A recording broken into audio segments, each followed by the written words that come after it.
नमस्कार, welcome to my channel. तो आज हम देखने जा रहे हैं कक्षा 11वीं का अध्याय बदलती हुई सांस्कृतिक परंपरा को जानने का प्रयास करेंगे। वीडियो के नीचे डिस्क्रिप्शन में पूरी डिटेल में बातों को आप पढ़ सकते हो। महत्वपूर्ण तथ्य जिन्हें परीक्षा में पूछा जाता है, अर्धवार्षिक परीक्षा में इसके प्रश्न भी आते हैं और आसान सवाल आते हैं, पास होने में विशेष भूमिका निभाता है। अब हम इसे शुरू करते हैं। यूरोप में 14वीं से 16वीं शताब्दी तक एक विशेष प्रकार की नगरीय संस्कृति विकसित हो रही थी। इसी समय मुद्रण आविष्कार से सभी पुस्तक के दूर दराज नगरों में बड़ी संख्या में और कम कीमत पर उपलब्ध होने लगी। वेरी इंपॉर्टेंट क्वेश्चन है। पुनर्जागरण का शाब्दिक अर्थ पुनर्जन्म है। पुनर्जागरण को आंग्ल भाषा में रिनेसां भी कहते हैं, जो एक फ्रेंच शब्द है जिसका अर्थ है फिर से जागना, अर्थात मानवता का जागरण। इटली में सर्वप्रथम मानवतावादियों ने इतिहास, नीति दर्शन, अलंकार शास्त्र, कविता और व्याकरण विषयों का अध्ययन आरंभ किया। मानवतावादी लोगों का तर्क था कि मध्य युग में चर्च ने लोगों की सोच को इस तरह जकड़ कर रखा था कि यूनान और रोमन निवासियों का समस्त ज्ञान उनके दिमाग से निकल चुका था। बेल्जियम मूल के एंड्रू वेसेलियस पादुआ विश्वविद्यालय में आयुर्विज्ञान के प्रोफेसर थे। वह पहले व्यक्ति थे जिन्होंने सूक्ष्म परीक्षणों के लिए मानव शरीर की चीरफाड़ प्रारंभ की। मानवतावादियों ने अच्छे व्यवहार, विनम्रता से बोलने, पहनावे और मानसिक दक्षता पर अधिक बल दिया। मानवतावादियों के विचार में महिलाओं को समाज में अपनी पहचान बनाने के लिए अधिक आर्थिक सहायता, संपत्ति और शिक्षा मिलनी चाहिए। वेरी इंपॉर्टेंट क्वेश्चन है। मार्टिन लूथर के समकालीन कोपरनिकस ने सभी ग्रह सूर्य के चारों ओर परिक्रमा करते हैं की खोज की। एक और वेरी इंपॉर्टेंट क्वेश्चन है, याद रखना।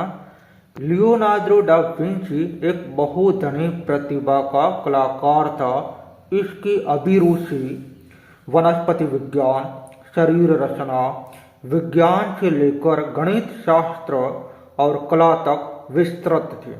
मोनालिसा और द लास्ट सपर जैसे चित्रों की रचना की। ये में याद रखना कि मोनालिसा और द लास्ट सपर किसने लिखी है? नहीं, मोनालिसा और द लास्ट सपर ये चित्र बनाए किसने थे? तो लियोनार्डो डा विंची। एक और इम्पोर्टेंट है कि जर्मन निवासी जोहानेस गुटेनबर्ग ने सबसे पहले छापेखाने का आविष्कार किया था। उसने सर्वप्रथम बाइबल की 150 प्रतियां छापी थी।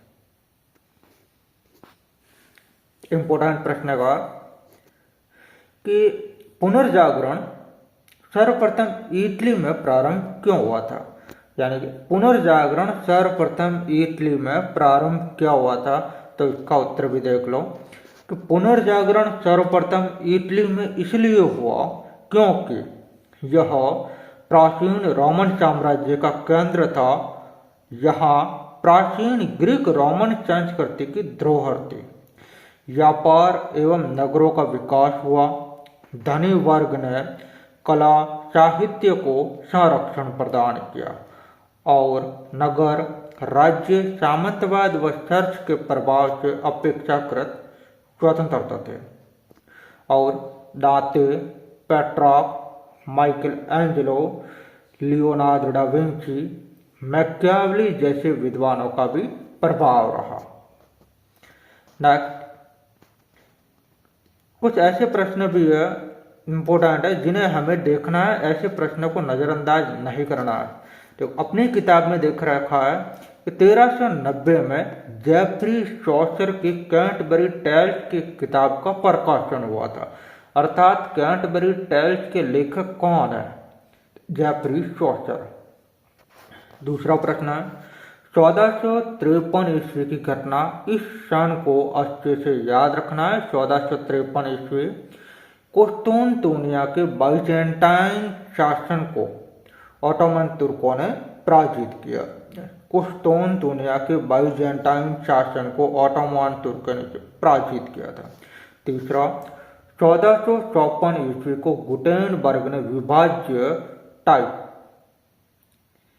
छापेखाने का आविष्कार किया था।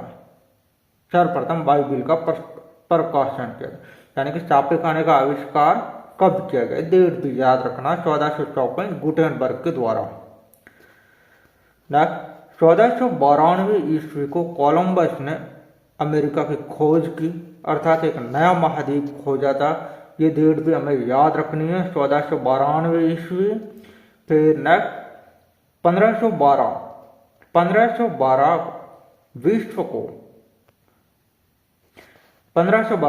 विश्व को माइकल एंजेलो चैपल की छत पर चित्र बनाया।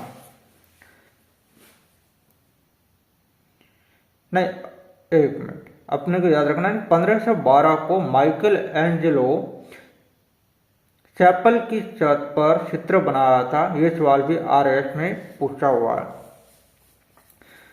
बाकी के महत्वपूर्ण प्रश्न अगले वीडियो में देखेंगे। धन्यवाद, खुश रहो, भगवान आपकी सारी मनोकामनाओं को पूर्ण करें।